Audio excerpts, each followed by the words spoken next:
1 Samuel capítulo 30. Tenho certeza que hoje, nesse fechamento da campanha, Deus tem algo para poder gravar dentro dos nossos corações, amém? Estou com essa palavra desde cedo. Eu tenho certeza que é a propósito de Deus para as nossas vidas. 1 Samuel 30, quem encontrou, dá uma glória a Deus. Amém. Diz assim a palavra do Senhor, verso de número 3. E Davi e os seus homens chegaram à cidade, e eis que estava queimada a fogo. Suas mulheres, seus filhos e suas filhas tinham sido levados cativos. Então Davi e o povo que se achava com ele alçaram a sua voz, choraram, até que neles não houve mais forças para chorar. Feche seus olhos por um instante. Senhor, nós lemos a tua palavra e oramos que o Senhor venha falar conosco nessa noite, nesse fechamento de campanha, que o Senhor nos direcione, que o Senhor revele a nós, Pai, a tua vontade, a tua palavra, em nome de Jesus, amém? Pode se sentar por um instante. Prometo ser breve essa noite. Daqui a pouco nós teremos um lindo momento de confraternização, amém? Nós vamos juntos participar. Tem algumas mesas preparadas lá fora, para a gente ter um tempo de comunhão, para selar essa campanha da família. Tenho certeza que vai ser um tempo de comunhão muito abençoado, amém? Irmãos, olha só, esse texto vai nos revelar uma situação extremamente delicada, extremamente complicada. A situação dos moradores de Ziclag, das pessoas que habitavam Ziclag, que é a cidade referida nesse texto. Eu trouxe aqui 2 versículos, mas a história, se você ler 1 Samuel 30 todo, você vai ver a situação na qual aquela cidade estava. Uma cidade que foi saqueada pelo inimigo. O inimigo veio de surpresa, sorrateiramente, e saqueou aquela cidade. Davi e os homens estavam em outro lugar, mas então o inimigo vem e aproveita que a cidade estava vazia, não tinha nenhum homem, nenhum exército naquele lugar, desprotegida, e o inimigo vai entrar naquela cidade, chamada Ziclag. E então nós vamos ver que algo terrível vai acontecer. E qual que é a marca que foi instalada naquele lugar? A marca do sofrimento, a marca da dor, a marca da angústia, a marca da tristeza. Quando Davi e os homens chegam para olhar aquela cidade, eles encontram um cenário de destruição. A Bíblia vai dizer, a palavra do Senhor diz que eles olham, a cidade estava completamente tomada por chamas, por fogo. As pessoas, as mulheres, as crianças tinham sido levadas cativos. Toda a riqueza, todos os bens haviam sido levados pelo inimigo. Então imagina a dor no coração daqueles homens. O texto que nós lemos vai dizer que eles choraram, e choraram tanto, até não conseguir mais chorar. Quantos de nós, muitas das vezes, diante das situações que a vida nos coloca, tantas das vezes nós vamos enfrentar situações tão difíceis, que o choro chega no seu limite, e a gente não consegue nem chorar mais. Quem já viveu algo assim? Uma situação de uma pressão tão grande, o que os nossos olhos enxergam é um caos tão grande, e a gente chora, o nosso coração se aperta de tristeza, e aí chega um momento que a gente não consegue mais chorar. É a situação que eles vão enfrentar. Ziclag vai passar por esse momento, Davi e os homens vão passar por essa situação. Mas quem é Ziclag? Ziclag é um lugar aonde um dia havia alegria. Ziclag é um lugar que provavelmente um dia foi um lugar de paz. Ziclag é um lugar onde um dia tinha famílias que viviam ali tranquilamente. Sim ou não? Sim. Ziclag um dia não tinha, era um lugar normal. Assim como muitas famílias, às vezes você olha hoje o cenário, a família hoje está passando por um momento de caos, um momento complicado. Mas um dia essa família foi uma família alegre. Um dia essa família foi uma família feliz. Um dia tinha paz nessa casa. Um dia tinha tranquilidade nesse lar, chamava de lar. Hoje em dia é tudo menos um lar. Assim também é quando nós olhamos para a história dessa cidade. Um dia estava tudo bem em Ziclag, mas por causa de um descuido, por causa de um momento onde uma brecha foi aberta, o inimigo encontrou a oportunidade perfeita para poder entrar naquela cidade e fazer uma bagunça completa. Muitas das vezes, as atitudes, as ações que tomamos, as escolhas que fazemos, as decisões que tomamos, vão se refletir aonde? Na nossa família. Muitas vezes o que nós vamos colher no futuro está relacionado àquilo que nós fizemos no passado. Aqueles homens tomaram uma decisão, Davi junto com os homens tomaram decisões que culminaram na desproteção da família, na desproteção de Ziclag. Muitas vezes nós também vamos enfrentar isso. Quantas famílias a gente vai conversar, a gente vai aconselhar e percebe que por causa de uma escolha, por causa de uma decisão, por causa de uma circunstância da vida, algo aconteceu e uma brecha se abriu no meio da família, e o inimigo foi e entrou. E quando o inimigo entra, o inimigo faz uma verdadeira bagunça, assim como ele fez em Ziclag. E eu enumerei aqui pelo menos 5 coisas, 5 áreas da nossa vida, da nossa família, que são vitais e que o inimigo faz questão de tocar, e ele tocou na vida daquele povo. Quando nós olhamos para o texto, tudo o que aconteceu, a primeira coisa é que o inimigo vem e toca nas esposas. O inimigo vem e pega as mulheres daquele lugar e leva como cativos. Primeira coisa que o inimigo faz muitas das vezes é tentar entrar na família e destruir os relacionamentos, o casamento, relacionamento conjugal. Muitas pessoas estão enfrentando dias difíceis porque uma hora o inimigo entrou para tocar onde? No casamento. O inimigo veio naquele lugar e tocou aonde? Ele arrancou as esposas. Os homens chegaram e encontraram as suas esposas. Assim, da mesma forma, tem homens que chegam em casa e a esposa pode estar fisicamente lá, mas é como se ele não a encontrasse.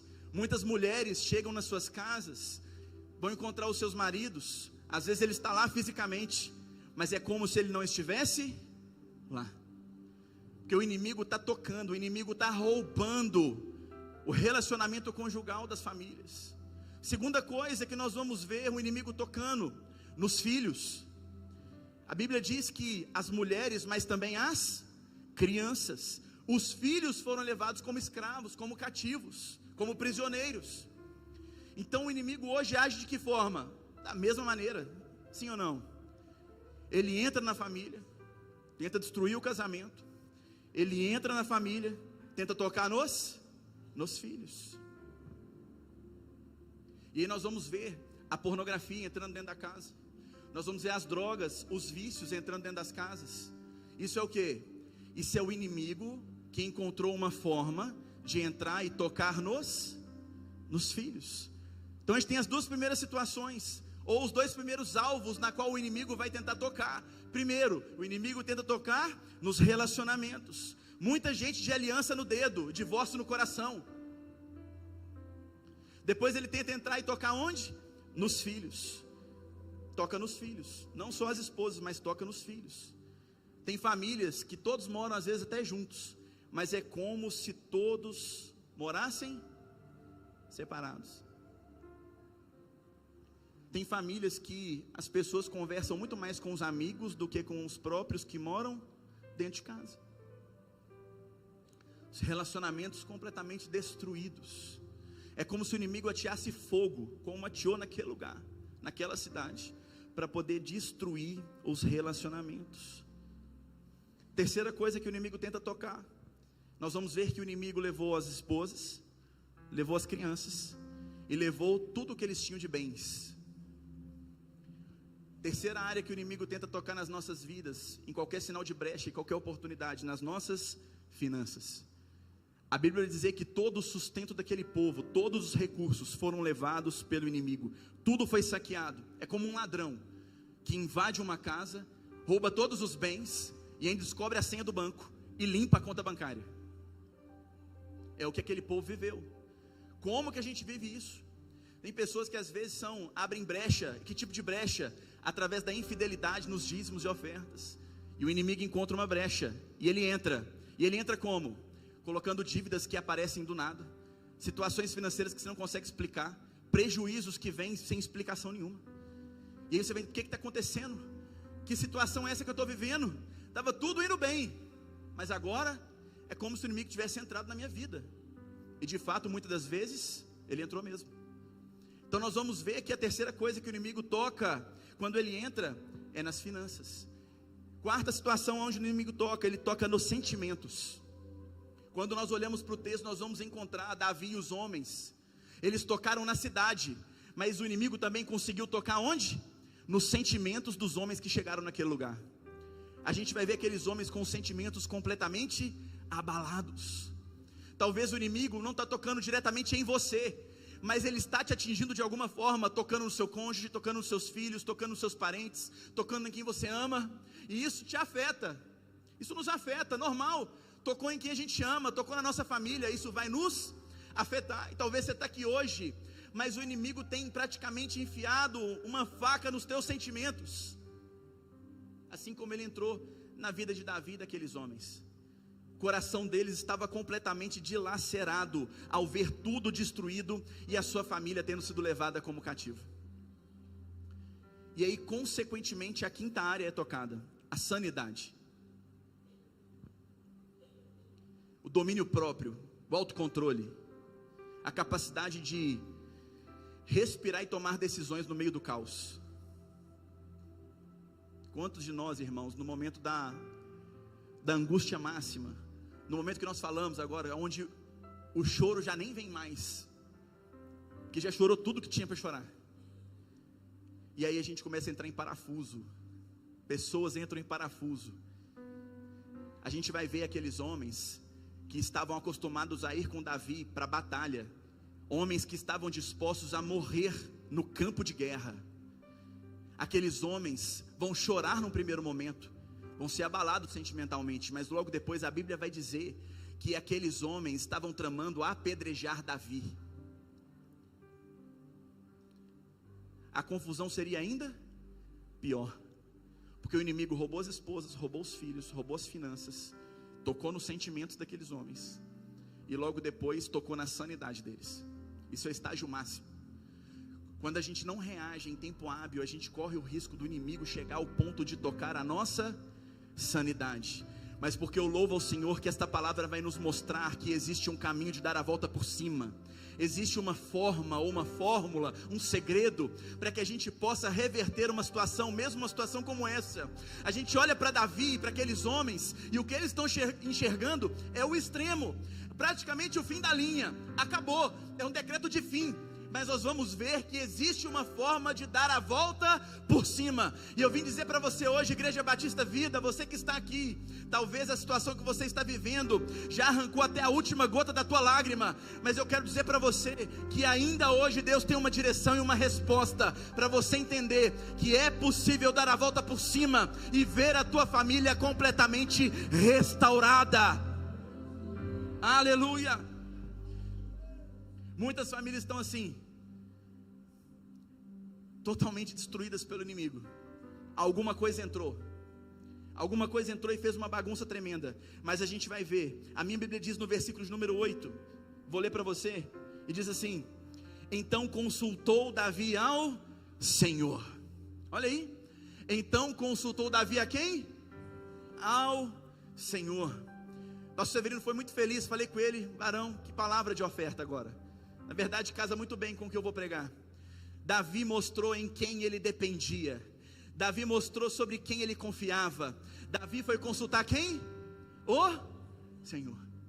Dependência. Davi falou assim: eu não tenho mais como depender de quem? Esses homens que estão comigo eram 600 homens, vão me ajudar em quê? Eu preciso depender de Deus. Irmãos, é um segredo só, é uma chave só que vira a nossa vida. É entender que no momento em que parece que chegou o fim da linha, nós precisamos entender que precisamos depender do Senhor. Mas não dependa só dele no momento em que tudo está indo mal. Aprenda a ter uma vida de dependência completa todos os dias, que você vai ver a tua vida, a tua casa, a tua família, a tua profissão, tudo na sua vida vai virar. Tudo. A dependência traz bênção. A dependência traz favor de Deus. A dependência atrai milagre. Esse é o segredo da caminhada cristã. Dependência. Versículo 8 diz: e Davi consultou ao Senhor, e ele fez uma pergunta: perseguirei eu esta tropa? Alcançá-la-ei? E Deus disse o quê? Está no telão. O que Deus disse para ele? Persegue-a, porque de certo Fala comigo, porque de certo alcançarás, e tudo o que? Libertarás. Igreja Batista Vida, meu irmão e minha irmã, eu vim aqui hoje para fechar essa campanha, só para declarar uma palavra ao teu coração, para você gravar no teu coração. Dependa de Deus, porque a palavra que você precisa, a direção que você precisa, vem hoje sobre a tua vida. Continua, persevera, persegue, você vai alcançar, e você vai ver a tua família liberta, para a honra e glória do Senhor. Amém ou não amém? Aleluia.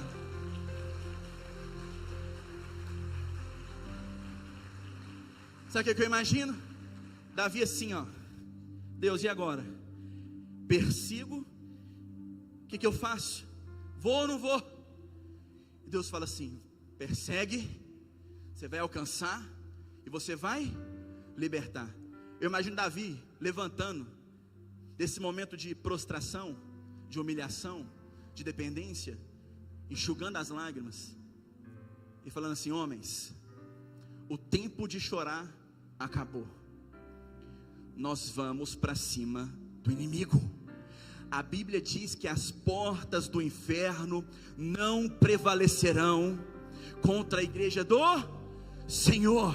Meu querido, essa palavra é para mim, é para você. Cadê a igreja do Senhor aqui? As portas do inferno não prevalecerão contra ti. Pode levantar, pode perseguir, pode ir para cima, que o inimigo não vai te resistir. Chegou o tempo de declararmos uma palavra: eu não desisto da minha família, eu não desisto de quem eu amo, eu vou fazer o que for necessário, mas eu verei a minha família liberta. Igreja, grava aí no seu coração, coloca isso no teu coração: o dia da vitória vai chegar, o dia da restauração dos teus vai chegar, o dia da libertação de quem você ama vai chegar, o dia do milagre que você tanto espera vai chegar. Grava no seu coração: eu sei que por fim o meu Redentor vive, e que por fim Ele se levantará por sobre a terra. A resposta que você espera, uma hora vai chegar. O que você precisa fazer? Depender de Deus e continuar entendendo que o controle continua nas mãos dele, que o governo está nas mãos dele, e que ele é soberano, e que ele está hoje te levantando desse momento de choro, de angústia, aonde os teus olhos enxergam o caos, e te diz: pode perseguir, pode avançar, pode continuar, porque você verá a libertação daqueles que você ama. E eu quero fechar declarando para você, versículo 18. Quero ler aqui no telão junto com vocês, 1 Samuel 30, 18. Assim salvou Davi tudo. Fala comigo: tudo. Fala com fé, com voz assim de profeta na sua casa. Davi recuperou o quê? Tudo quanto tomaram os amalequitas. Também as suas duas mulheres salvou Davi. Verso 19. E ninguém lhes faltou. Fala aqui assim comigo: ninguém. Fala forte: ninguém. Você tem noção disso, meus irmãos? Ninguém faltou, desde o menor até o maior, e até os filhos e as filhas, e também desde o despojo até tudo quanto lhes tinham tomado. Tudo Davi tornou a trazer. Aquilo que o inimigo levou, a alegria que ele roubou, a alegria que ele um dia tocou na tua vida, a paz que ele tirou da sua casa, o recurso que ele um dia tomou para ele. Eu vim aqui hoje com uma palavra profética de Deus para dizer para você: tudo vai voltar na tua vida. Não sou eu que estou te prometendo, é a palavra de Deus que diz que todo aquele que crê, confia, todo aquele que vai dependendo de Deus, verá tudo voltando para a sua vida. Seu casamento está indo de mal a pior, continua dependendo, vai para cima, ora, clama ao Senhor, que Ele será completamente restaurado. O dia que vocês tinham alegria vai voltar, o dia que tinha harmonia vai voltar, o dia que tinha paz vai voltar. Amém, igreja? E para fechar, final do verso que nós estávamos lendo, verso de número 19. E também desde o despojo até tudo quando eles tinham tomado, tudo Davi tornou a trazer. Verso 20: também tomou Davi todas as ovelhas e vacas, e levaram-nas adiante do outro gado, e diziam: este é o despojo de Davi.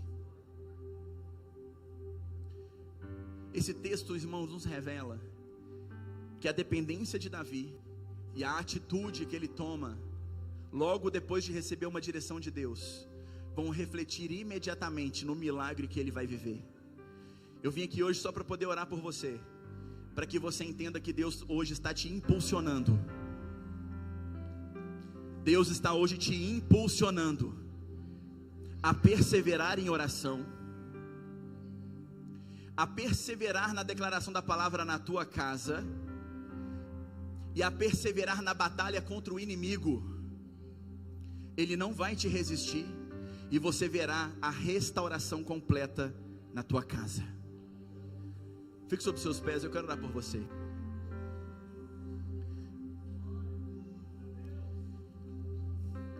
Eu queria hoje orar por toda a igreja. Você que está aqui, coloca a mão no teu coração. É uma oração por você, para que você se sinta hoje impulsionado por esta palavra,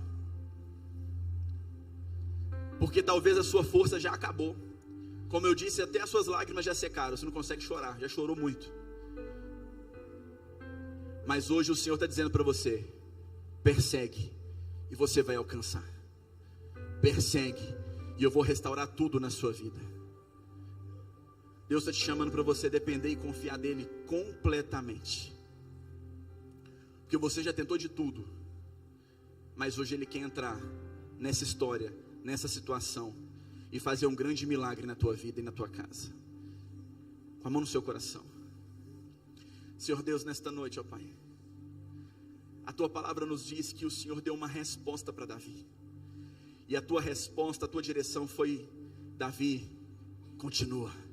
Davi, levanta. Davi, persegue o inimigo. Davi, você vai tomar tudo de volta. Davi recebeu um respaldo do Senhor, ó Pai, para que ele pudesse, Pai, agir, ter uma atitude, se levantar e ir atrás daquilo que o inimigo tinha roubado. O Senhor o impulsionou, Pai, naquele dia. E hoje, Pai, eu oro para que o Espírito Santo do Senhor venha impulsionar cada homem e mulher que está aqui hoje. Que o Senhor venha a impulsioná-los, ó Deus, em nome de Jesus. Que eles possam, Pai, ter a força, a resiliência, a resistência. Que eles possam ter a paciência, a perseverança de continuarem batalhando, lutando. Que eles possam, Pai, em nome de Jesus, entrar nessa guerra, Pai, sabendo que são mais do que vencedores. Ó Deus, em nome de Jesus, aqueles que ainda têm passado luta e dificuldade nas famílias, eu oro neste momento aplicando esta palavra: tudo quanto o inimigo tocou, tudo quanto o inimigo roubou, será restaurado e restituído para a honra e glória do teu santo nome. Ó Deus, que possamos nesse tempo, que possamos nos próximos dias ouvir os testemunhos das famílias restauradas no teu altar, famílias restauradas, ó Deus, mas que principalmente homens e mulheres aqui hoje recebam a força e a resistência do Senhor para perseverarem, para permanecerem orando, clamando, batalhando nas regiões celestiais, em favor dos seus, em favor das suas famílias. E que haja, Pai, restauração da alegria, restauração da paz, restauração dos relacionamentos, filhos restaurados, nós profetizamos nesta noite. Casas restauradas, nós profetizamos nesta noite. Casamentos totalmente recuperados e restaurados, nós ministramos e profetizamos nesta noite, ó Pai. Que haja um grande mover do Senhor nas casas, que haja um grande mover do Senhor nas famílias, Pai, no nome de Jesus. Em nome de Jesus, nós oramos, ó Deus, nós dependemos de Ti, nós dependemos do Senhor, ó Pai, e desejamos de todo o nosso coração ver a nossa família completamente rendida a Ti, restaurada, curada, liberta, em nome de Jesus. Talvez você está aqui hoje e a sua situação é exatamente desse texto. Eu não posso deixar de fechar essa mensagem sem orar por você, de forma breve. Mas há hoje algo especial de Deus para aqueles que já estão cansando de chorar. Sai do seu lugar, vem aqui no altar. Eu, junto com os pastores, nós queremos orar por você, para que Deus possa hoje te levantar, para que Deus possa hoje te impulsionar de tal maneira que você entenda que esse tempo está mais próximo do que você imagina. Vem aqui. Como igreja a gente quer orar para poder ministrar esse fortalecimento de Deus sobre a tua vida. Você vai conseguir. Você vai conseguir. Você não vai desistir. Olha para mim. Eu vim aqui hoje para fechar essa campanha para dizer: você não vai desistir. Você não vai desistir. Não desiste. Não desiste da tua família. Não desiste. Você está de pé ainda. Você ainda está aqui diante da presença do Senhor. Como a pastora Rosilene orou, é um nome que está acima de todo nome. Ele é poderoso. Nós vamos ver o agir dele nas famílias. Feche seus olhos. Coloca a tua mão assim, em sinal de receber. E os pastores, os diáconos vão orar e vão ministrar a força do Senhor sobre a tua vida. Você vai permanecer firme, batalhando pelos teus, em nome de Jesus.